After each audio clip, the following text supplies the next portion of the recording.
Press club of Maharajganj के निचलौल तहसील इकाई के सदस्यों ने लिए अपने पद एवं गोपनीयता की शपथ। सोमवार को शगुन मैरिज हॉल निचलौल में प्रेस क्लब ऑफ महाराजगंज के तहसील इकाई का शपथ ग्रहण समारोह का आयोजन किया गया। इसमें जिले के संरक्षक व पदाधिकारियों की उपस्थिति में नई कार्यकारिणी को पद एवं गोपनीयता की शपथ दिलाई गई।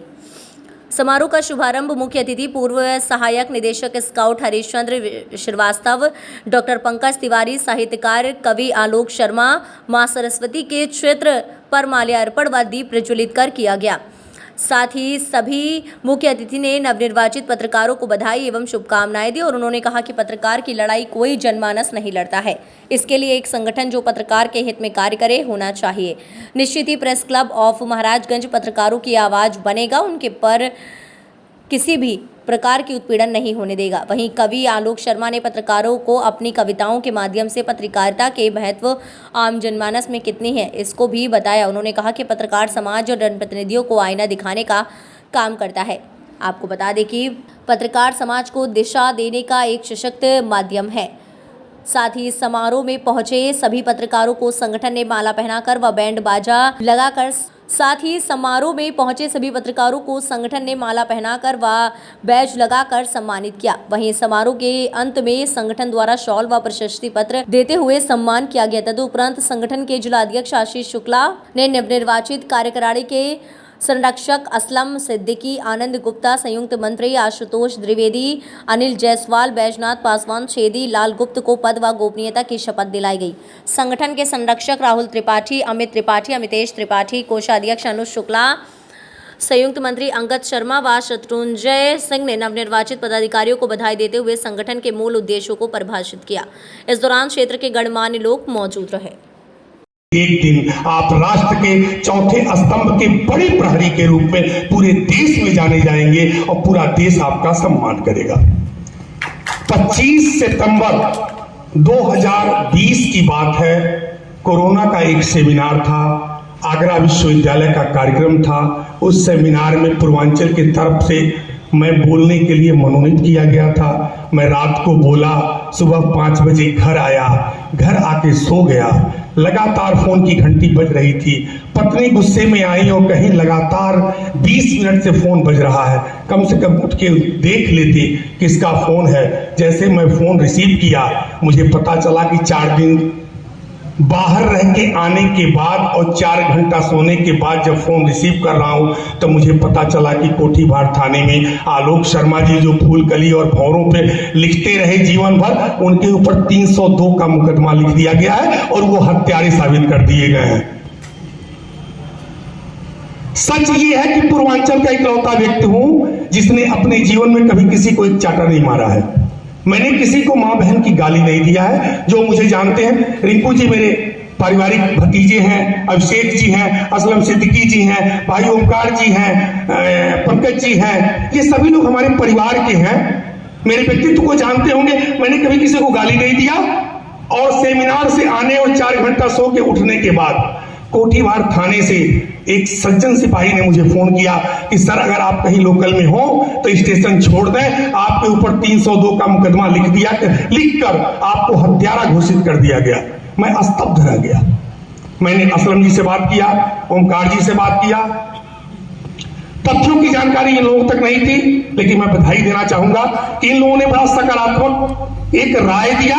और अभिषेक श्रीवास्तव जो आज इस समारोह के अध्यक्ष पद पर चयनित हुए हैं, नियुक्त हुए हैं, उन्होंने मुझसे कहा कि चाचा, मेरे परिवार के भतीजे हैं, उन्होंने कहा चाचा आपको एक नाम बता रहा हूं, आप उस व्यक्ति को फोन कीजिए, 100% आपके साथ न्याय होगा। और सारी दुनिया जानती है कि आप निर्दोष हैं, आपने हत्या नहीं किया है, ये फर्जी मुकदमा लिखा गया है। तो आपको बता दूं कि हम लोगों के बीच बैठे हुए भाई अमित त्रिपाठी जी का नंबर अभिषेक श्रीवास्तव जी ने मुझे दिया और कहा कि आप एक बार उनको फोन कीजिए। वो जब तथ्य को सही जानेंगे तो बाकी पत्रकार बंधुओं से बात करेंगे और कोई गलत खबर जो है वो आपके खिलाफ नहीं चलाई जाएगी। मैंने फोन किया, मेरा कोई जान पहचान नहीं था, आज तक नहीं था। हम दोनों आज एक दूसरे को जीवन में पहली बार देखे हैं। लेकिन मैं सभी सम्मानित अतिथि, सामने बैठे हुए अधिकांशतः मेरे छोटे भाई जैसे जो आज चयनित हुए हैं, पत्रकार बंधु, सम्मानित आगंतुक शर्मा जी, मैं जानता सबको हूं, नाम से नहीं जानता, लेकिन आपके गुण से और आपके व्यक्तित्व से मैं आप सबको जानता हूं। सबका नाम ले पाना मेरे लिए या किसी के लिए संभव नहीं है। अब चूंकि कई बार अरविंद जी ने कह दिया कि मैं साहित्यकार हूं, मैं कवि हूं, साहित्यकार हूं, तो निश्चित रूप से कहना चाहूंगा कि आप सभी हमारे लिए अति सम्मानित हैं। सबका नाम ना लेके मैं सिर्फ इतना कहना चाहूंगा कि किसे सुंदर, किसे अद्भुत, किसे सुंदर, किसे अद्भुत, किसे शालीन बतलाऊं, और जहां नवरत्न हो बैठे कहां से शब्द मैं लाऊं, कहां से शब्द मैं लाऊं। आप सभी हमारे लिए नवरत्न हैं। एक प्रसंग मैं निश्चित रूप से यहां रखना चाहूंगा कि माखनलाल चतुर्वेदी, भारतेंदु हरिश्चंद्र, रामधारी सिंह दिनकर, विद्यानिवास मिश्र जी या रघुवीर सहाय, ये सभी लोग साहित्यकार थे और इनके अंदर का साहित्यकार बाद में इन्हें पत्रकार बना दिया। लेकिन मैं आपको बता दूं कि मैं कभी साहित्यकार था ही नहीं, और न मैंने कहीं साहित्य की शिक्षा ग्रहण की। हाँ, ये सही है कि इन्हीं पत्रकार बंधुओं में आपके एक भाई डॉक्टर योगेश मिश्र जी, जो लखनऊ के बड़े पत्रकारों में एक नाम यश भारती सम्मान से सम्मानित किए गए, उनके साथ लगभग 20 साल रह के पत्रकारिता के गुणों को सीखने की कोशिश करते करते बिहार हिंदी साहित्य सम्मेलन ने मुझे साहित्यकार का शताब्दी सम्मान देके और साहित्यकार बना दिया। मैं साहित्यकार से पत्रकार नहीं बल्कि पत्रकारों के साथ रह के साहित्यकार हो गया। इस बात के लिए आप सभी लोगों को मैं कोटसा बधाई दे रहा हूं। जहां तक भाई अमित त्रिपाठी जी ने कहा कि नए जो पत्रकार हैं, युवा साथी हैं, इनको सीखना है, इनको सुनना है। मैं बहुत कुछ इस विषय में न जानता हूं, न कह पाऊंगा। सिर्फ इतना कहूंगा कि पत्रकारिता की संपूर्ण ताकत 5 रुपए के एक कलम में निहित होती है। वही कलम आपकी साधना है, वही आपकी शक्ति है, वही आपकी पूंजी है, और वही कलम आपका संपूर्ण व्यक्तित्व है। उस 5 रुपए की हिफाजत लगभग पूरा जीवन लग जाता है। उसके सम्मान को, उसकी हिफाजत को बनाए रखने में उसकी पूजा कीजिएगा, उसकी हिफाजत कीजिए। सच्ची निष्ठा के साथ पत्रकारिता का जो वचन होता है, जो धर्म होता है, उसको उन्होंने निभाया। और जितने उनके पत्रकार साथी थे सबसे उन्होंने कहा, और कहीं कोई खबर फर्जी तौर पर हमारे लिए नहीं चलाई गई, जिसका निश्चित रूप से मुझे लाभ मिला। मैं डॉक्टर योगेश मिश्रा, अभिलाष भट्ट, जी न्यूज के वासिंदर मिश्रा जी, सबको फोन कर दिया।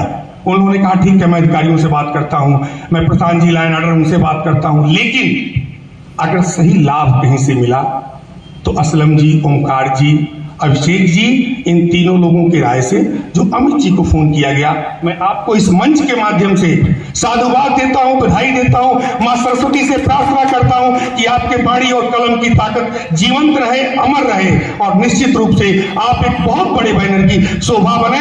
जब एक निर्दोष साहित्यकार या कलमकार को फर्जी 302 के मुकदमे में फंसाया गया था, उस समय प्रारंभिक स्टेज पर आपने मेरी नहीं, सत्य का साथ दिया और न्याय का साथ देकर आपने मुझे ताकत प्रदान किया, और जीने की तमन्ना उसी पल मेरी जवान हुई, और सच भी सामने आया। 15 दिन के बाद जांच में मेरा पूरा परिवार जो है वो निर्दोष साबित किया गया।